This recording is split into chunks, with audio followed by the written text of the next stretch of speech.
Can I tell you, every person who has pre-check is the most annoying person you've ever met. And I'm doing a co-host, doing a podcast. The amount of superiority that these people have telling you, and the look that they, when they find out that you are not pre-check, they literally spit in your face and laugh as they like drink wine and have grapes coming out of their nuts, and it's so. Listen, that's what I'm doing at the gate exactly. every time I'm eating and then grapes. They love to say the amount of people who I've traveled with who are pre-check. They love. There's nothing more than that they love than when to text me at the gate and be like, "I'm already at the gate." Yeah. How's it going over there? And I'm like, I'm fine. I'm literally just like on like what on my phone. Yeah, I'm on Grindr. I'm hooking up with someone in the bathroom with the right TSA. now. Yeah, exactly. Yeah.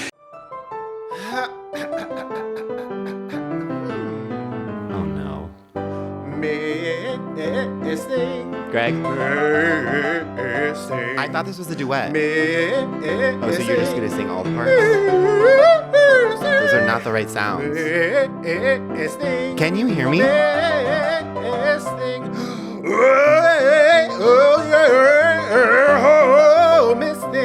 BONK.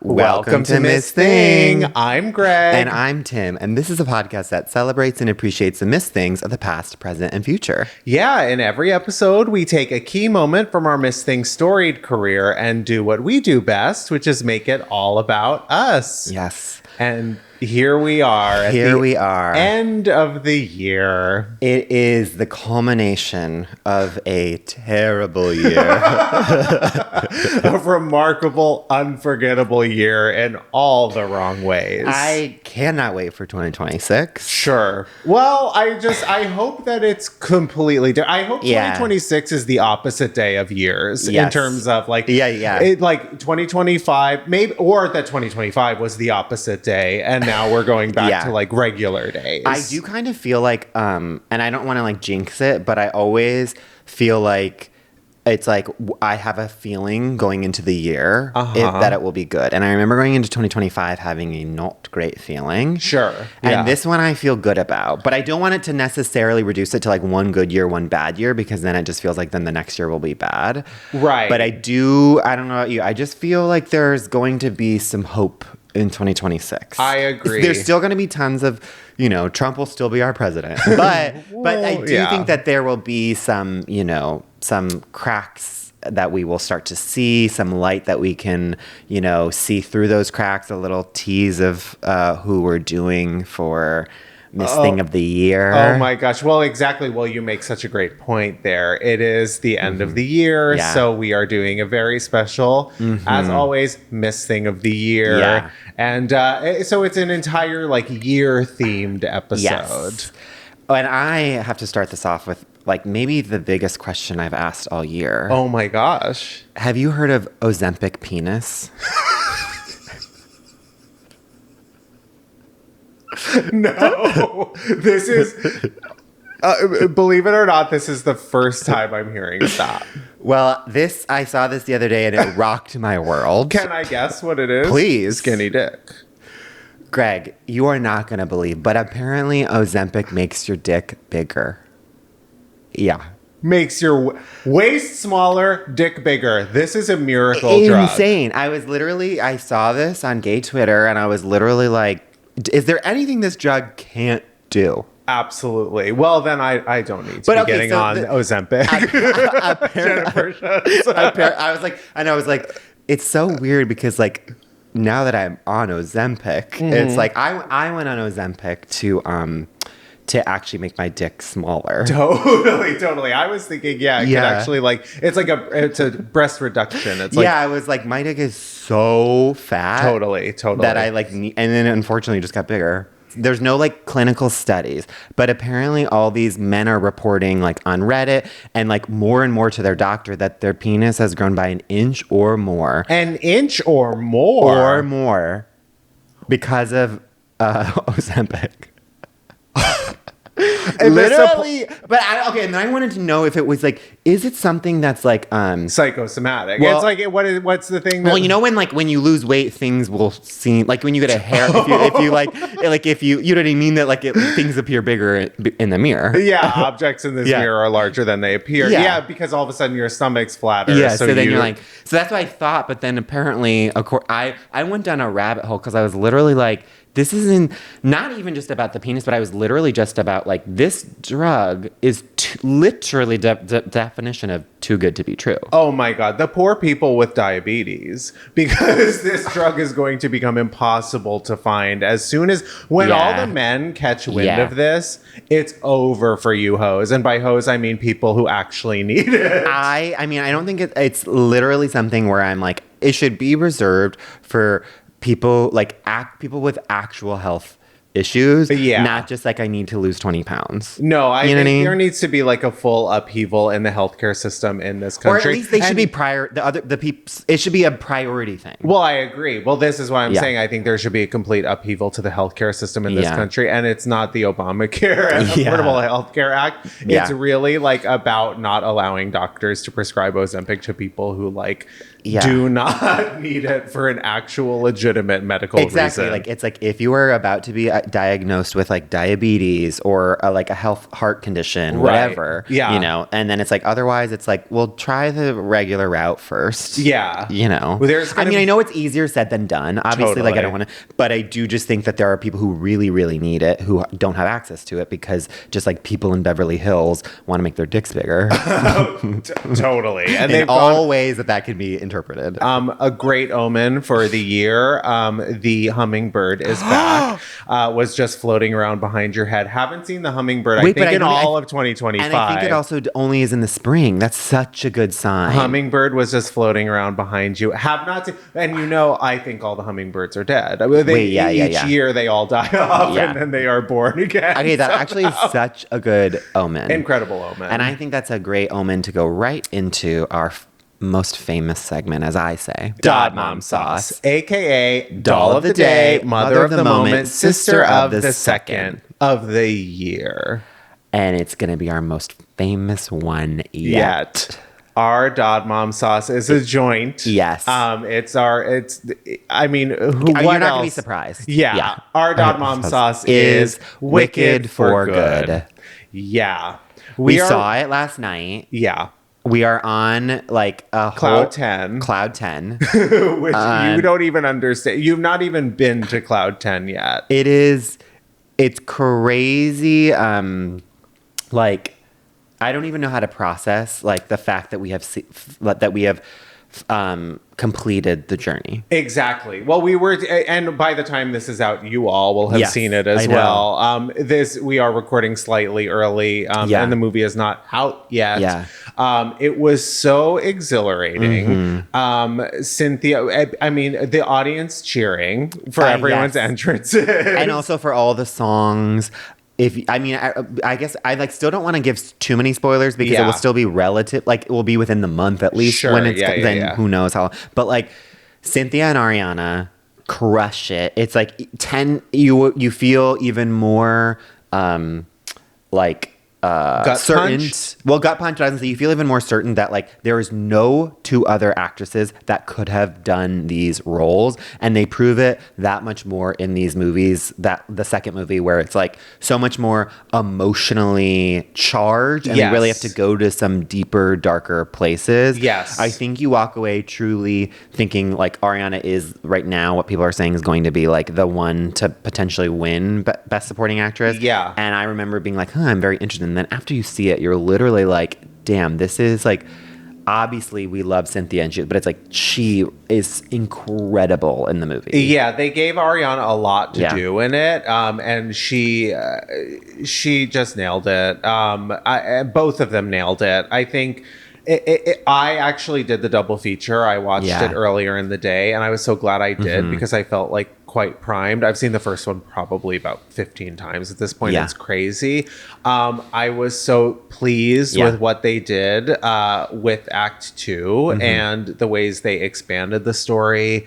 There are some absolute knockout moments. I thought, personally, for me, I think the movie started to really like take off and like sink in around As Long As You're Mine, which I could not remember the name of last night. I kept calling it Sexy Duet. Well, I was saying, and my favorite part of all of Wicked is at the very last note of As Long As You're Mine, and they don't do it. So that is my biggest disappointment, I will say, is Jonathan Bailey goes down when I wanted him to go up.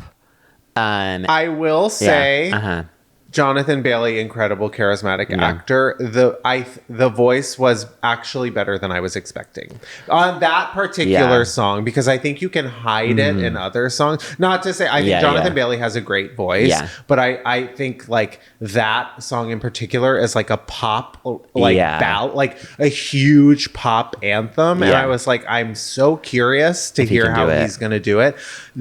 What I was so blown away by in that scene was their chemistry. Yeah. Their chemistry was electric. The way that Cynthia says, for the first time, I feel wicked. Yeah. Our audience, it was like a sitcom taping. Yeah. They were like, woo! It was, but also we were saying this afterwards, that it's like, you just see, because it's like a PG movie, you just see like a hint of chest, like one bicep. Yeah. And you are so turned on in a way that I could not believe that John Chu pulled off. I was like, the way that you are shooting this, the way that you are like telling them to be in this scene and their chemistry, I'm so turned on by this man in a way that I have watched Fellow Travelers where he is like fully naked and like doing hardcore sexual things. Yeah, it's like and too much. And it wasn't as sexy as just a hint of chest hair. I completely agree. John Chu has like created magic in every frame of these movies. Also, I was so obsessed with Elphaba's like sexy lingerie. Yeah, her and that green Elphaba C must be crazy. Her like little like cottage in the trees or whatever. Oh my god! During No Good Deed, when it was like a Super Mario world, and all of a sudden it's like fire and she's jumping. No Good Deed. I'm sorry. Chills. Absolutely not even. And at the end of that, if you this is not a spoiler, but like that song is just so insane, and the way she sings it is so insane that it just literally cuts to black. They're like, you're just the audience, you're just gonna applaud. I mean, it's also Cynthia. There is no one better. Just breathtaking. There's genuinely not another, and this motorcycle agrees. There is genuinely not another human who could have done that performance. I agree. Like, it is insane that we are living in a time that Cynthia Erivo exists, and that we are gifted with that. Yeah. And that we're gifted the opportunity for her to play one of the biggest parts on the planet. Yeah. Like that. And most people, I will say most of the world probably didn't know who she was before this. And now she is a global superstar who will be known for this and can do whatever she wants next. Yeah. But the fact that she came into this role with such confidence and just knowledge that like this was the moment. Like, I just don't know if we'll ever experience anything like that again. We were lucky enough to see it afterwards. We saw it at the Writers Guild, and so we got to see the two screenwriters do it, who are incredibly talented and so funny and endearing. And the thing that I didn't really remember from seeing the stage play is that the second movie is only 45 minutes. The second act of the show is only 45 minutes, and so they had to really significantly like add to this, but in a way that we would get all the songs that we wanted, but then as a result it's like, okay, well then how do you make these not just a 45-minute movie? Well, the play feels like it wraps up a lot so fast, and then it's like I feel like it barrels towards Wizard of Oz, which we have all that here, but we have like a little more space. And also, can we talk about Jonathan Bailey at the end when you see him? Sorry, spoiler alert, skip ahead, but when you see him as the Scarecrow, well, it's two things. One, I'm kind of like, ooh. right. All right. But then the other half of me is like, even still, like, you're so hot that even with the ooh. you pull it off, because it's a big ask for the audience to then be like, this is who you're ending up with. Right. It's almost like he's like surpassed being a scarecrow, and he's more like scare audience. Yeah. It's like the image will haunt you, certainly. It will. Yeah. I would say this is my like most zoomed out review. The first one exceeded my already incredibly high expectations, and I didn't think you could exceed it. Agree. The second one, my expectations were also so high. Through the roof. And this one, it met my expectations. I would agree with that. Where it is, I want to see it many times over. I loved it, but I would still give it to the first one, as far as the first one just exceeded. And I think it's also just product of the fact that the second movie, because of the content, is darker, and you need that for the emotional resonance. As a result, there's not as much lightness, and so there are just moments where you are just yearning for Glinda to make jokes in a way that she just can't, because the subject matter is so serious. Right. And so I just think like the first one, it's like it had everything, and this one kind of like had to wrap up so many things. I agree with that. I felt like with this one, I feel like it's so much information, especially up top. I think like they are separated because she had to leave. But I think they like really figured out good ways to like get them back together. You're craving that sort of like love and friendship that they found, and you're craving it up top because it is feeling like a little bit dark. I agree, it completely met my expectations, probably surpassed them a little bit.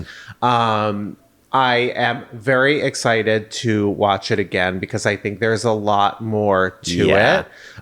It was overstimulating. There was new information that like I would like to have time to process. I think both of the women were excellent. I think Michelle Yeoh, a standout. As always.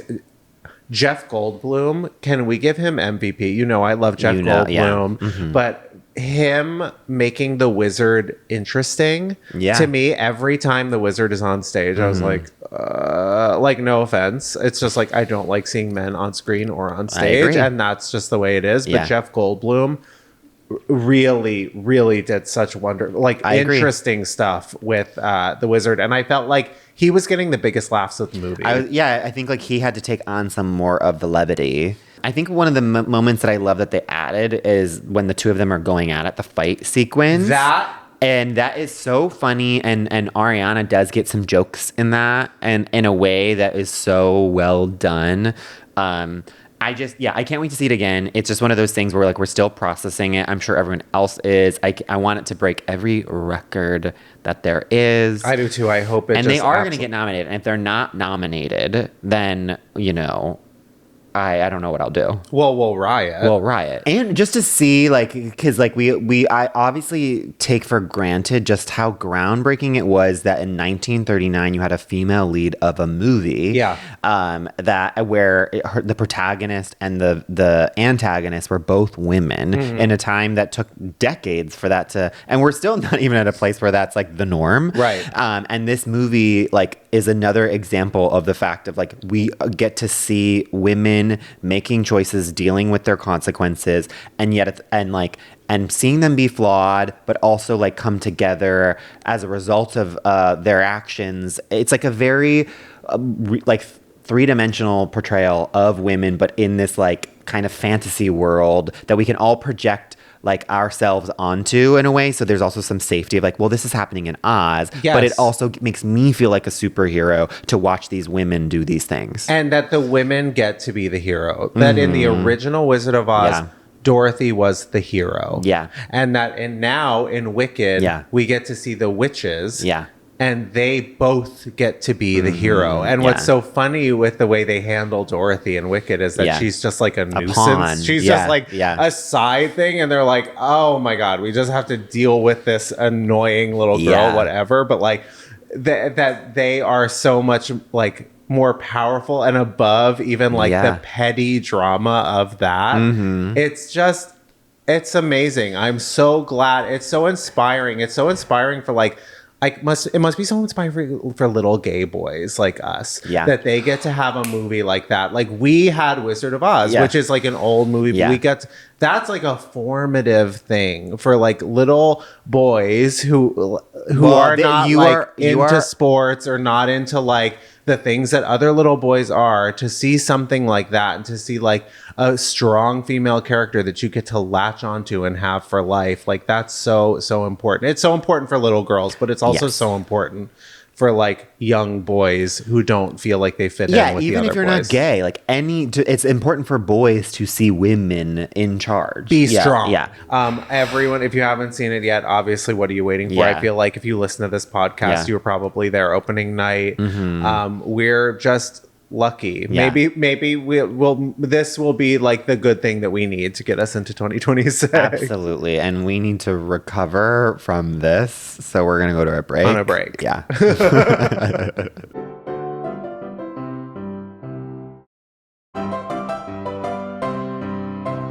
We're back. And it's time for our Miss Thing of the Year.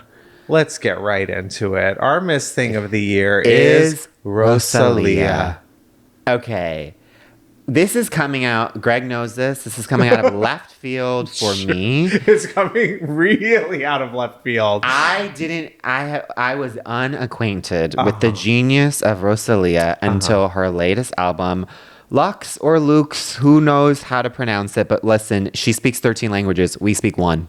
You know? Exactly. And so, but this album is, to me, and I know that the Gennifertias have had to go on a lot of rides with us where we have proclaimed many albums of the year. Yeah, well, this has been a particularly strong, in a year that was so marred by like a lot of bad things. The one thing that got us through was the albums. I mean, so many girls. It wasn't even, that's why we didn't have a song of the summer. Yeah. As I've said it before, I will say it again. That's why we didn't have a song of the summer, because everyone was playing their album game. Their long album game. Because just as pieces and bodies of art. And that's exactly what Rosalia created. It is a magnum opus. Yes. It is literally, if this does not win, it's already it would be 2026, where like I think the Grammys would be in 2027 for this album, which is insane how that worked. But this should win album of the year that year. It is literally, hold it up. I'm like, maybe I'm doing this too quickly, but I'm like,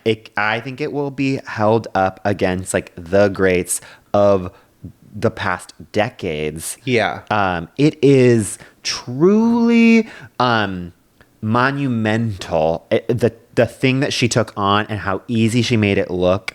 The scope. I think the thing that I'm so glad that Rosalia is, I feel like she's always been like quite a global superstar, but that she is getting the well-due like attention here in America finally.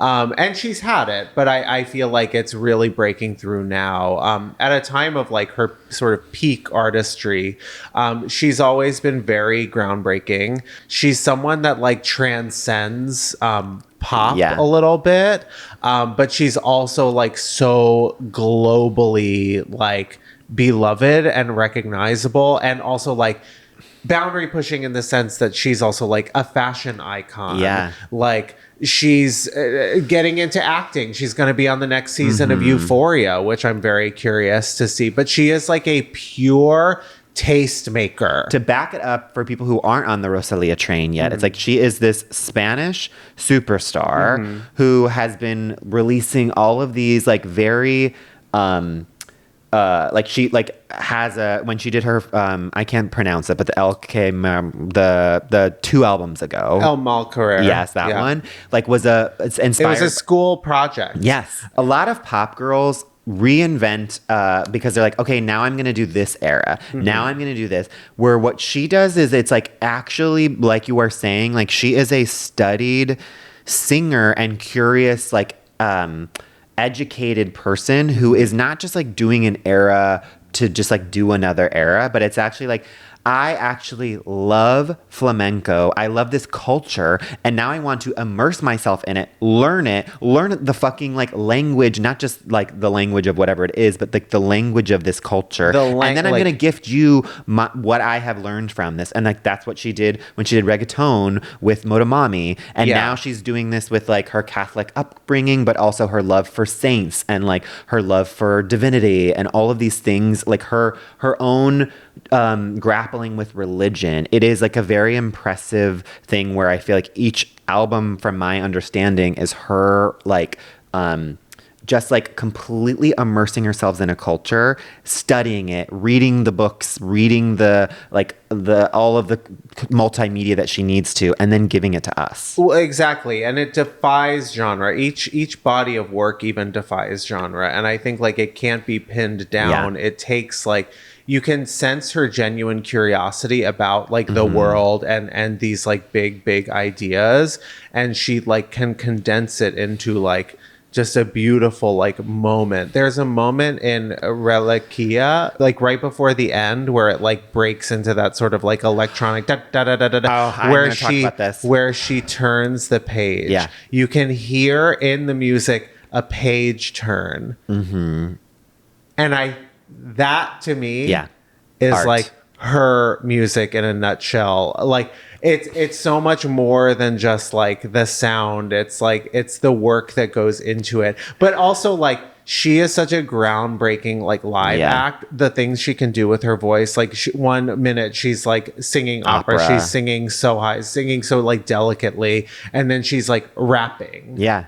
And her multiple languages that she's rapping, and not least of which like her different live eras, like her live shows. I will say Motomami was the tour was so groundbreaking. I've heard it was so visually exciting. Like what we don't realize, what most Americans don't realize, is like the design of that show and the way she did that show has gone on to inspire Charlie XCX. Like everyone that we see now, this like handheld sort of like style, like she did that. She did that. Her did you just see the photos coming out of her listening parties where she's in like a bed that's like the size of like an entire gym? Yeah. And she's just it's like all white sheets. It's like her mind is incredible. I know. And like the thing with this album, and we're going in, but it's just like she is obsessed with not just like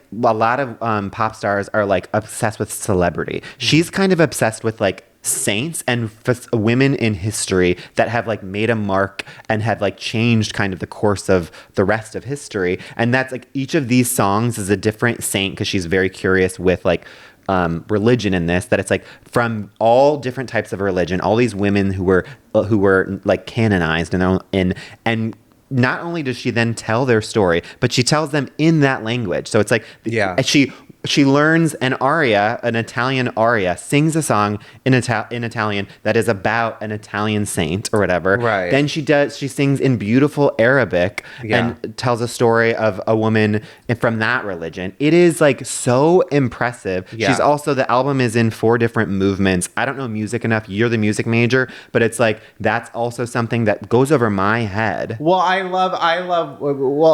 yes. And that is something, it's actually like very music student to like be able to sing in different languages. It's like something you learn, like it's not something that like any old pop star would do.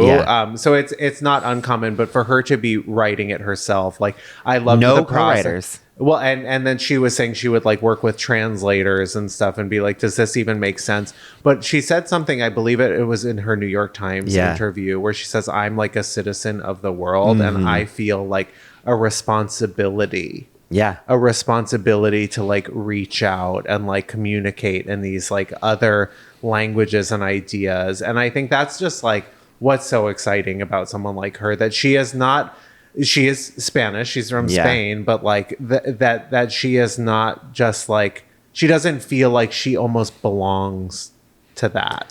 I completely agree. And I think like the thing that I think comes across the most, why this album is not just like impressive. It's like impressive from a technical standpoint, from the classical side of it, but also from the fact that they're like actually catchy beats and the lyrics are great, and like La Perla is hysterical. God is a Stalker, so funny. God is a Stalker is a fucking banger of a song. It's too. So good. The last song, when she started doing Tirame Magnolias, I'm like sobbing. The whole like Divinize. I mean, it's so like 90s to me. That's the thing with, I feel like it's been out for a few weeks now, and I feel like I haven't even had time to process, just because I know, like, I've been a fan of Rosalia for a very long time, and like I know that it takes, the music evolves so much. There are some songs where you're like, like some of her songs, they're so like left field that it's almost like I don't even like that sound, and that happens frequently. And then all of a sudden, it becomes like a few months later, I'm like, wait, this is my favorite song I've ever heard. And I can already see that evolution in the short time that it's been out. And I also just think, and I know I'm going in, but it's like she's pondering. I think what great artists do is they don't give you answers, but they give you more questions. Yes. And I think that that's what this album is doing, where it opens with her grappling with like wanting to be firmly present and here on earth, but also talking about like the questions she has about heaven, the afterlife, and like and God, and like wanting to be able to hold the religion that she grew up with, while also like all the contradictions, which is what life is about. And then the summary, that's the opening song, is grappling with that. Mm-hmm. And then the last song is like her basically ascending and going back and forth between like her death, when she would go up to heaven, but also be like God is going down to meet her. And it's this beautiful like full circle moment of an album. And I think my last thing I'll say about it, which I think is so beautiful, and she said this, which is like, they asked, a lot of the interviews are saying like, do you think this is an easy album for people to listen to? No. And she said, no, but I think in this very crowded time of everyone searching for like dopamine and these different things, that this album is designed to hopefully like turn off the lights, just like listen to it and lean in. Mm-hmm. And when you lean in, you are rewarded with like, it feels like you're going to school for something. And the more you learn about it, the more you fall in love, the more like the fact that she is asking us, being like, I feel like this way about Christopher Nolan, where it's like, you don't speak down to the audience, you elevate, and you're like, no, learn what I learned. Like take a moment, but not in a condescending way, to actually sit with this, lean in. And when you lean in and you ask the audience in a very confident way, like, I know you can do this, you are like rewarded with like, holy fucking shit, like I'm a better person after listening to this album. Right. There's 13 whole languages that you could learn what she's talking about in, that you could do the work to translate. I'm so glad you're on board. I'm excited for you to like start going back and to really like get into the old stuff, because I'm telling you, there's a deep well of very exciting stuff there. But with this album in particular, Lux, I think it's Lux. I could stand to learn that. It's funny. But to me, it's like the leftovers of albums. Oh, like the that's series, so the leftovers. Smart. It's so I know. I got like, what do you mean? And I was like, oh, the shelf. It makes it like it kind of hits you with things that like you're supposed to ponder, and like you're not going to have clean answers to, and it sort of like inspires thought, and potentially like opens up like areas of like your heart and your mind and your body that like are not maybe going to close up easily. I've been so amazed, and this is just goes beyond Rosalia. Like I've been so amazed by the music this year. I think like our girls in particular, and there's a few boys, you know, that have really released some very thought-provoking music, and it usually comes in times of, I think, difficulty globally.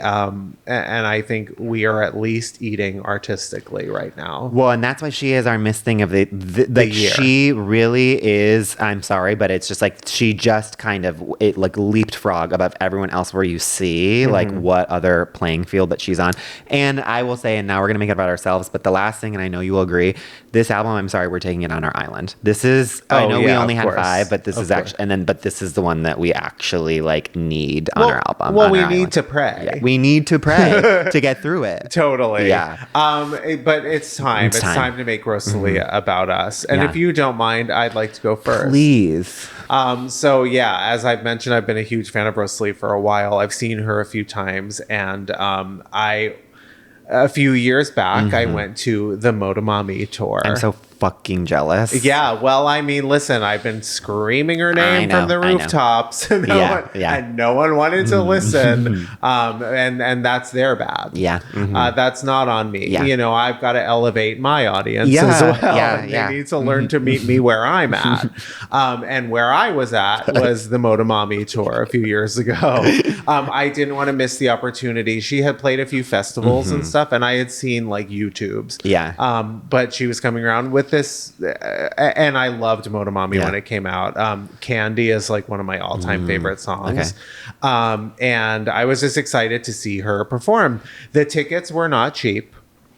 It was at the new YouTube theater. And producer Benji also is a huge Rosalia fan. So I had 3 tickets. I got a ticket for myself, my husband Bat, and Ben. Yeah. But this was also going to be my first time at the YouTube theater, which is attached to SoFi, which is like the big new stadium. It's sacrilegious that Rosalia had to perform at a place called the YouTube theater, but that's enough for another time. I completely agree. I had never been there. I was like, this is so distressing. Yeah. But the show had sold out. Tickets were not cheap, by the way, which they shouldn't be because she is a global touring act. Yeah. And the scope of what she did in that performance with all the dancers and all like I don't know if anyone's seen footage from this, but you should look it up. Like it was all so tightly choreographed, but she was being filmed like close up by dancers at any given moment, like with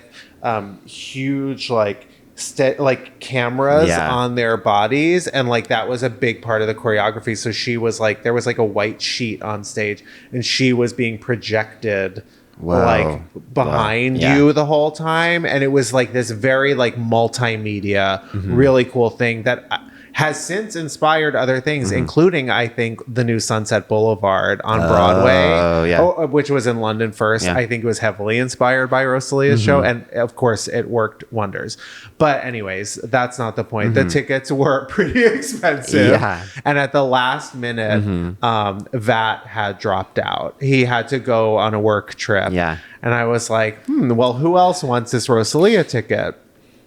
Of course, none of our other friends were interested. South America at the time, I will say, but sure. And also, they were like 100 plus. Yeah. And I was like, okay, honestly, cheap these days, but cheap these days, especially for that concert. And we had great seats. They were up like in I think there's like a balcony. The YouTube theater is actually quite nice. It is, but had never been there before. And they were, of course, on the aisle, because that's like if there's an aisle opportunity, like I'm taking it. But they were like in the second row on the aisle, and I was just like, oh well, I have no one else to take this ticket. I guess I'll sell it. I'll sell it on StubHub or whatever.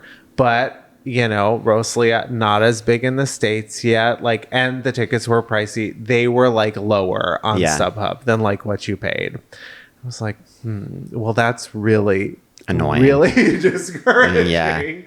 But I should try and like sell it, like price it aggressively, and you know, get it off my hands. So I sort of hastily, like the day before or day of, I think I put it up for like $80. It was like cheaper than what anyone else was like paying for it. But I was like, I gotta sell this. Get some money back. It sold like this. There were other like stubborn tickets that were like, I was like sort of keeping an eye on some of it. It sold like this. And I was like, okay, great. Yeah. So Benji and we get to the theater. We're so excited. We're like, we're all abuzz. And we get to our aisle, and there is a person sitting on the aisle, and I realized that I had sold the aisle seat. So, which was like the only benefit. Yeah. Like, I was like, well, at least we'll be on the aisle, and whoever buys the ticket will be like in the middle. Yeah. And I guess I had not, like, whatever reason, the way I was like interpreting the aisle, like numbers, I put the wrong one, and I sold a ticket to Rosalia for like dirt cheap to a twink. Oh. And we were sitting, and we were like, the entire time, Benji and I were like in the middle of the row, crunched in next to everyone, trying to enjoy the show, while there was a twink sitting next to us who knew, by the way, who definitely knew that we had sold him the ticket, and like, and was giving you the devil eyes. Yeah. So there was a face off the entire time. I was like trying to enjoy the show, but there was a face off between me and the twink at the end of the aisle. And that is no way to go into a Rosalia concert. But she like also then hits you with such complicated emotion. Yeah. Wow. And you're like, is it the music or is it my hatred for this twink? But I have to say that your memoir is me and the twink at the end of the aisle. And that's what I really like about the Rosalia. Yeah. And you will learn this too, is that her fan base extends beyond twinks to people with like meat on their bones too. And also intellectual gays. Which we love. So she actually has like a really varied like gay fan base, and it's mostly smart gays. Okay, well, with good bodies. Well, and that's us. Totally smart.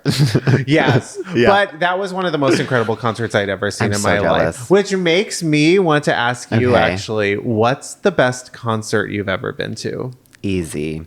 Lady Gaga, Lollapalooza, 2010. Height of the fame monster. I can still remember being like close to front row. Her opening with Dance in the Dark. It was like no one had been bigger. She was dancing in the dark.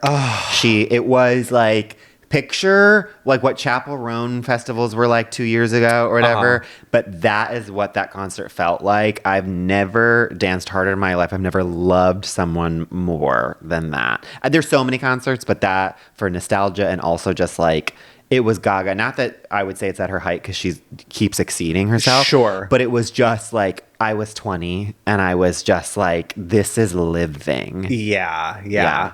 Oh my God. What is yours? I have so many, I feel like. But I would say the most memorable for me was Adele 21 prior to the voice surgery. Like the first leg of her tour before she got surgery, before the album exploded. And Civil Wars opened. The Civil Wars opened for her. It was at the United Palace Theater in Manhattan, where I'd never been. It was like on like 181st Street. It was a tiny room. And it was the day that there was supposed to be a rapture. So I was like, well, I hope that the rapture doesn't happen prior perfect way to go out. Well, literally. Also in theme to this episode. Very in theme to this episode. And it was like, as long as it happens after I seen Adele, maybe I died and that was like my rapture, going to see her. She played Someone Like You twice. That was her encore. She did it on the guitar. And then she did it over. Yeah. She was playing back when Adele was playing the guitar. Yeah. Like and saw also Adele in a relatively small venue. In a small venue. I'm so fucking jealous. Before the Royal Albert Hall. Like it was before, like this was before stadiums. Yeah. I had bought those tickets on Ticketmaster on the phone. And were you on the aisle? I was on the aisle. It was the hottest room ever. I remember it was. And you were probably a twink at that time too. I was a twink. You were the twink on the aisle. Well, I paid full price for those tickets, which I think were like $30. And eventually, you live long enough to become. You become the twunk in the middle. Yeah, you don't get aisle seats. You age out of aisle seats at a certain point. Exactly. Anyways, how do you make Rosalia all about you? Well, I think of one of the greats on this, on Lux or Lux, whatever, however you pronounce it, whatever language you speak, right? Is De Madruga, which means at dawn in our language, and that That makes me think of this one time. I was going to Colorado to visit one of my friends. And I had a very early morning flight. So I had to set my alarm for 4:15 in the morning. That's not good. That's when you're typically going to bed. Exactly. Thank you. And so I know that and I push it when I go to the airport. I'm one of those crazy people who it's like, I don't have pre-check and I literally just I want to get there at the last. My perfect idea of going to the airport is as soon as I get to the gates, it's already boarding and it's mine. I don't want any waiting, and it's very stressful, but I love it. Yeah. And so that's very me going to anything else, but not the airport. It is, exactly. Yeah. That is very you. And so I planned it so that I already was pushing it for my alarm 4:15. I really should have left it 3:15. Sure. But I wanted more sleep, and so I literally was my bag was packed at the door. The only thing I needed to do was my alarm goes off, I'm going to shoot out of bed, I'm going to brush my teeth for 2 minutes, and then I'm going to call as soon as I wake up, press the Uber, go, because I'm already late by the time I wake up. Right. And again, I do just want to say, for less than the cost of a single Uber to the airport, you could get pre-check and be, for whatever reason too. I will say this about Los Angeles International Airport, one of the busiest airports on the planet. I will say it works for me as someone who has pre-check. That one of the busiest airports in the world, no one there has pre-check. It's you always wait. There's the longest line. And then if you have pre-check, you are through in 2 seconds. And can I tell you, every person who has pre-check is the most annoying person you've ever met. And I'm doing a co-host, doing a podcast. The amount of superiority that these people have telling you, and the look that when they find out that you are not pre-check, they literally spit in your face and laugh as they drink wine and have grapes coming out of their nuts. And it's so, listen, that's what I'm doing at the gate every time I'm eating and then grapes. They love to say, the amount of people who I've traveled with who are pre-checked, there's nothing more than that they love than when to text me at the gate and be like, I'm already at the gate. Yeah. How's it going over there? And I'm like, I'm fine. I'm literally just on whatever on my phone. Yeah, I'm on Grindr. I'm hooking up with someone in the bathroom with the right TSA. now. Yeah, exactly. Yeah. But anyways, I digress. So I had left no time. I was just all I have to do is immediately get to the airport because I'm already late. Yeah, of course. So my alarm goes off at 4:15. I'm groggy. I immediately go to press request Uber. My room is dark, obviously. And then as I put my phone down, I look at the foot of my bed and I see a figure, but I'm kind of I guess I'm not awake. Then I, do the classic, clear out my eyes, look. I realize my roommate, who we were friendly. We were not necessarily friends. We liked each other, was at the foot of my bed in darkness, staring at me at 4:15 in the morning. Right. Yeah. So in that moment, the Conjuring. The breath gets taken from me. I think I'm in a horror film. Yeah. I don't even know what to do. I'm in a full state of panic. Your roommate at the time, not your current roommate, by the way. Yeah. And a different apartment. Yeah. Was Annabelle from The Conjuring. It really was. You know what? We'll just call it, even though it was a boy, we'll call him Annabelle. And Annabelle, so I look very calmly, and I'm also in a state of shock. I don't even know how I was this calm, but I just went, Annabelle? said his name. Very quietly, did not react to me, but I could tell he wasn't sleepwalking. It was I was just and then I was said it louder because I honestly think I was Annabelle? I was so worried, and then I was Annabelle? And then he goes, oh my God, I'm so sorry. And then just bolted out of the room, went into his room, closed the door. To which at that point, my body left my body. I joined Rosalia in heaven. Sure. And then came back into it. I was like, what the fuck? Was my roommate just watching me sleep at the foot of my bed? Was he doing anything else? Does this happen every night? So many questions. I then have no time to deal with it because I have to go to the airport. You have to get on your flight. I'm not kidding you. So then 2 minutes later, I'm in the Uber processing this. Does he have pre-check? And there's a whole bunch of questions. Yeah, exactly. Yeah. And so then I, just get on my flight, go to Denver. Knowing and then what I'm you like, know now. Then I'm like getting breakfast with my friend, like telling him what happened. I like, my friend who I was visiting was like, you have to like text. And I was like, I know, but I'm scared for the answer. Yeah. Like, and then I text Annabelle and I'm like, hey, like, and then oh wait, no, I'm misremembering it. I went to go text, and as I went to look at my phone, because my phone was on airplane mode, I took it off of airplane mode, and it was a text from him that said, like, the shocked emoji with the big eyes, and just said, LOL, sorry. Next time, food before drinks. That's it. Huh. Yeah. So just that he's drunk. And should have eat beforehand. But the shock of like, but that doesn't explain the shock of like you being like, hello, and him going, oh my God. It doesn't explain so much. And I then asked, I was like, hey, was everything okay? And he was like, I was just really drunk and I misplaced. I thought your bedroom was my bedroom. It doesn't check out when you think about it. No. And thankfully I was gone for like 4 days so I could like come down from it. And then when I got back there, and I don't have a lock on my bedroom door, which I should have. And if you think, Gennifertias, that is like the clear sign that I should move out. I was 24 at the time, I want to say. Right. I did not. I continued to live there, door unlocked. And I think I was like, I don't have any money. And also, if you're not doing anything, if I'm asleep and you're just watching me, I guess, like you can have just don't let me sleep. Let me get my beauty rest. It may be disturbing what you're doing to me in my sleep, but if I'm not aware of it, but as long as you're not disturbing my sleep, exactly, I'm good. And I'm sure Annabelle was doing something to me. Yeah, but I was sort of like, it's a cheap apartment. I don't have the time or means to leave. The price is right. I can deal with that. Yeah. So wow, it was a very shocking thing that happened to me at dawn that I should probably process more at in therapy. And honestly, I think we should process on a lot. Break. Yeah. Yeah.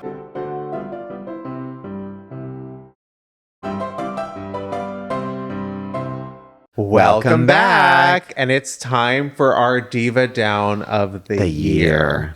Diva Down, of course, is our final segment where we take a person, place, or thing that currently could use our unsolicited advice. And boy, do we have advice for this one. Our Diva Down this year is Universal. That's Universal Pictures, of course, the studio behind Wicked, Wicked's part 1 and 2, and they are currently down because, well, Wicked's done. There's no more Wickeds. What the hell are you gonna do next? My advice, to cut right to it, is like, you got somehow come up with a way to make Wicked again. Do Wicked part 3. Wicked prequel. Sure. And listen, I'm not out here saying that it will be any good. But will I be there opening night? Yeah. Yes. Of course. I want there to be Wicked 25 years earlier. Wicked 50 years later. Yeah. I want a million Wickeds. I don't even care if they're... But with the addendum is you also have to do... And I'm so sorry, Ariana and Cynthia, but you guys have to do like a 7-picture deal. Well, I completely agree. Yeah. I mean, that's also my advice. Well, my advice for Universal, I'm assuming, Universal, feel free to sponsor the podcast and feel free to pick up any movie that we want to write for you. That being said, I assume you have nothing else on the roster and that you don't have any films coming down the pipeline, because like, what else could you possibly make? My advice is you need to make more musicals. You need to make exclusively musicals with women who can actually sing. Sorry, not men, women who can actually sing. Only women in your musicals. But I was actually going to say, I think you need to keep this exact cast on retainer. So it's like Legally Blonde, the musical starring Ariana. I don't know, Jekyll and Hyde, the musical, doing like a reverse sort of like a woman lead, Cynthia playing Jekyll and Hyde. Or, you know what? Even switch it up. I mean, Legally Blonde, Ariana kind of did that with Glinda. Like, Cynthia could play Elle in Legally Blonde, and Ariana could do Jekyll and Hyde.